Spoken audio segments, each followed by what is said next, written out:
Hi everyone, I'm Rincey and this is Rincey Reads. Today I'm back to do another weekly reading update. I am super tired and my brain is a little bit fried, so I apologize in advance if this video is not quite at the tier it usually is. Not that I do like super high quality videos, let's be honest here. But anyways, I have like 3 books that I'm going to talk about this week. I'm going to start off this video by saying I didn't finish Mexican Gothic. I'm only saying this because so many people commented in last week's video saying they were really excited to see my thoughts on Mexican Gothic. I still plan on reading it, but I checked the ebook out from the library and then the ebook disappeared from my Kindle because I forgot to leave it in airplane mode. If you aren't aware, the way like ebooks work, if you get it from the library, is like when the due date comes up, it just like disappears from your Kindle if you have it like connected to the internet. If you leave it on airplane mode, you can keep the book for longer, but otherwise you basically just have to like recheck the book out. If you try to open it, it'll just say like the license has expired or whatever. So I definitely forgot to put it in airplane mode at whatever point that I was updating it before. And so yeah, I don't have it anymore, so I can't finish it. I was at like the 40 to 50% mark, but I mean, I feel like it works out anyways because like I just said, my brain is really tired and I was having a really hard time focusing with that book. And so I think I just need to like come back to it when I have a little bit more brain power / energy. So yes, that'll hopefully come later this month or maybe early next month. All right, so the first book that I actually did finish that I'm going to talk about is When No One Is Watching by Alyssa Cole. This is her new thriller and I listened to this one on audiobook. It's available on Scribd. In this book, you are following this woman named Sydney and this guy named Theo, and the book basically like alternates back and forth from their 2 perspectives. The audiobook is really nice because it also has 2 narrators, so that's great. Sydney is a Black woman and she is someone who was like born and brought up in this specific neighborhood in Brooklyn. And the story starts off with Sydney being on this tour of her neighborhood where they are basically talking about like all of these important people who once lived here and all of this stuff. And Sydney basically keeps like speaking up and talking about how the tour mainly focuses on white people and people who lived here a really long time ago and isn't focusing on the important and very cool people who live in this neighborhood today and often people of color, things like that. And so Sydney decides that she is going to start her own historical tour. In the midst of all of this happening is, of course, the fact that her neighborhood is becoming extremely gentrified, as in a lot of places in the United States. A lot of the people who have lived there Sydney's entire life are moving away, being bought out, and the neighborhood is getting filled with more and more white people, which is upsetting to Sydney.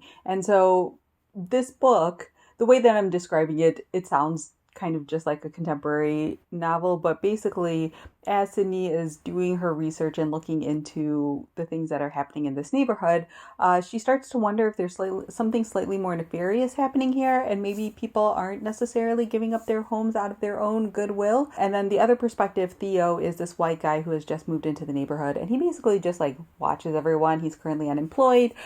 He is in this weird situation where the person that he lives with is his ex-girlfriend, basically. He grew up poor, his ex-girlfriend is extremely rich, and so they ended up buying this house together and now he's kind of stuck. This book is pitched as kind of like Rear Window meets Get Out, which is like very apt. Overall, I like this book. I didn't love this book, but there are parts of it that I really enjoyed. Like I mentioned in last week's video, listening to this audiobook at times would make me very anxious, and that definitely continued through the rest of the book because this book is like very just like real and in a way that is like very terrifying. All of the things that are discussed in here, all of the events that happen in here are very realistic in my opinion. Obviously, like by the end of it, sort of insanity, I guess. I don't know how to describe it, but it sort of all gets like amped up a little bit to 11. So it does start to feel a little bit far-fetched in terms of how things conclude. But for like 80% of this novel, all of the events that occur in here are very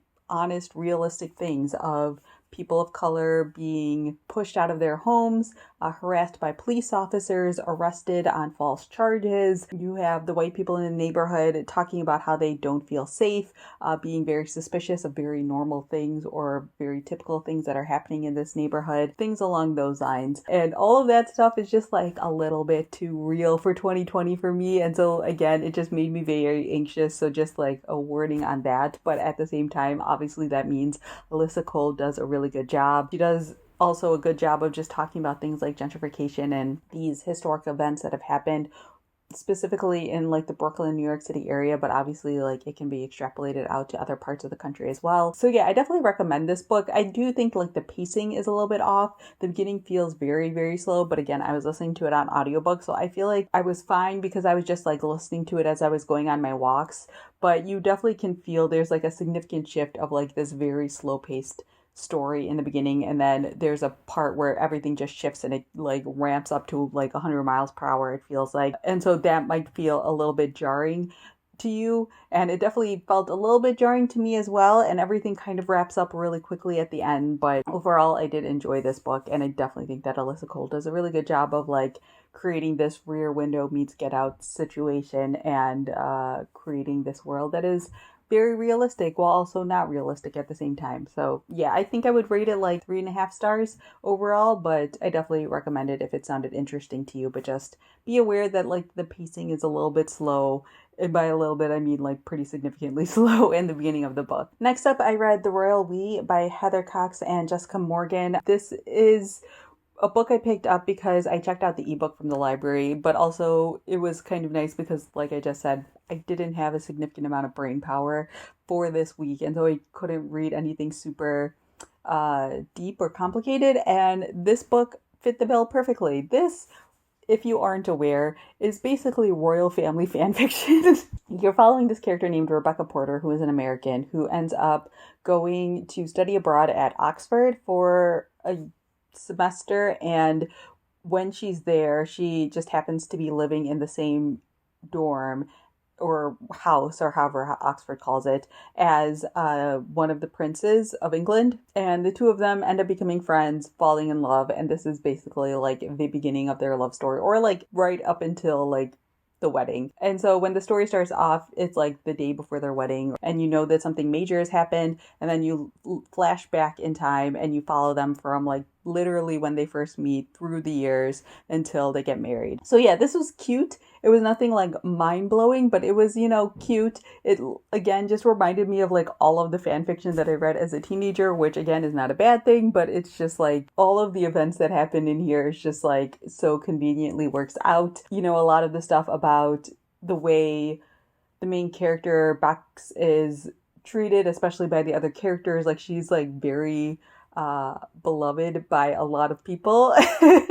There's also a lot of this book that just feels like so unbelievably unrelatable to me as a human being. I talked about this in my August wrap up about like the sort of upper class lifestyle that I'm just not into, which obviously plays out in this book dealing with royals.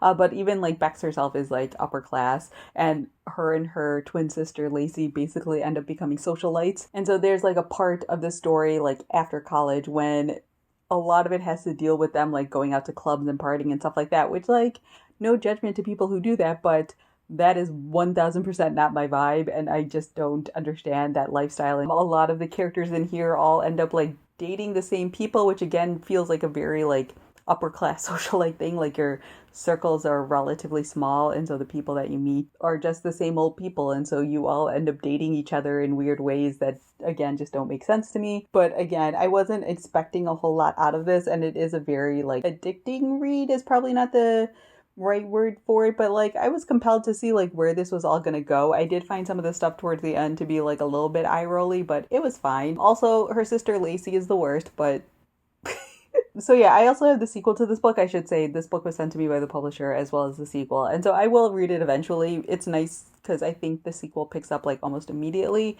where this book ends, or it's like dealing with the repercussions of everything that happens at the end of this book, which I think is a really interesting choice. Like this book doesn't end super neatly, but it does give you like a satisfying ending, so it'll be interesting to see sort of like what these authors end up doing in the sequel. So yeah, this is probably like a solid 3-star book for me. If you want something like cute and romantic, perfect beach reading sort of vacation reading sort of thing, this definitely fits that bill for sure. All right, and then finally I read Hark, Vagrant by Kate Beaton. I checked this out from my library. If you have been watching me throughout this whole year, you would have seen me say that like one of my New Year's resolutions was to read more comics, and I was specifically at the beginning of the year trying to read through the AV Club Best Comics of the Decade list, and then I stopped doing that because, you know, pandemic, and I was getting all my comics basically from the library, and so yeah, I just like stopped doing it. But once like my libraries reopened, I decided I wanted to not necessarily keep up at the same pace that I was at the beginning of the year, but if I could knock out a couple more of those comics, that'd be grand. So this is one of the ones that's on there, and I had never read this one before, obviously. And yeah, it was cute. I don't know, it's hard because like I understand why everyone loves this book so much, but it's just like not for me. Like reading this book, I was just like, yeah, I get it, but it didn't really tickle my fancy the way it does for other people. I think part of it is because like either the references go straight over my head, like a lot of historical stuff that's mentioned in here, no idea what she's talking about. And then the literary stuff, I'm just like, not really for me. So I should probably explain this comic if you aren't aware.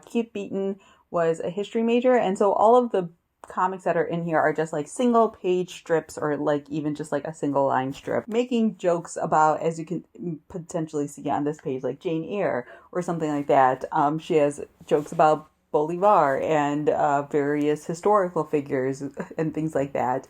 And so these are just like very like nerdy comics, which is great for a certain audience, but that audience again is just not me. Like I was reading a lot of these comics, and if it was a reference that I actually understood, like the Sherlock Holmes